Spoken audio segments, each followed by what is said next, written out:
Napauwi itong si David ng hindi oras sa Quiapo para bantayan umano niya ang dalawang tauhan ni Ramon na nagbabantay din kala Mersing at Tita. Ngunit huli na itong si David bago pa siya makarating sa Quiapo dahil naunahan na siya sa tauhan ni Ramon at nakausap na ng dalawa itong si Mersing at Nita.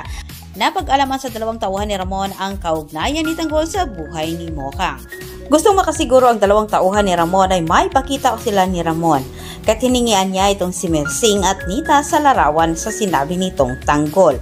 At hindi naman nagdadalawang isip itong si Mersing na ipakita ang larawan ni Mokang noong nagdibo ito na kasama na itong si Tanggol. At dahil naniwala itong si Mersing at Nita na may mabuting kalooban ang dalawa dahil sila ay tinulungan naman nung tumakas itong si Edwin. Hindi sila nagdadalawang isip na ilabas ang sama ng loob sa dalawa sa paniniwala na pagkakatiwalaan nila ang dalawa. At samantala sa kabilang banda, buo na ang pasya ni Tinding na lapitan umano niya itong si Senyora para humingi ng tulong at makalabas itong si Tanggol sa kulungan. Samantala sa pagbalik ni Tinding sa bahay ni Rigor, nakarating na itong si David at pinagtutulungan siya ni Tess, Rigor at David patungkol ito kay Tanggol.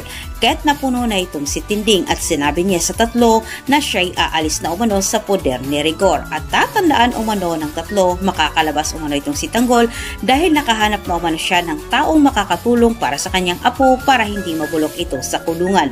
Sinubukan naman ni Rigor na alamin kung sino ito pero walang sinabi itong si Tinding. Pinagtatawanan ni Rigor at David itong si Tinding dahil silang dalawa ay naniniwala na wala na umanong tutulong kay Tanggol para magbago ito at makalabas sa kulungan dahil malaki. At habang nakipagsagutan naman itong si Tinding kay Rigor at David, wala din siya kamalay-malay na pinasundan pala siya sa tauhan ni Senyora at tilang kilala ni Senyora itong si Tinding at mukhang alam din niya ang tungkol dito kay Tanggol, Tess at Ramon. At dito po nagtatapos ang ating advance episode. Kung ikaw po ay bago pa lang dito sa aking channel at kung hindi ka pa po nag-subscribe, huwag mong kalimutang mag-subscribe para sa maraming karagdagang update. Muli maraming salamat. God bless.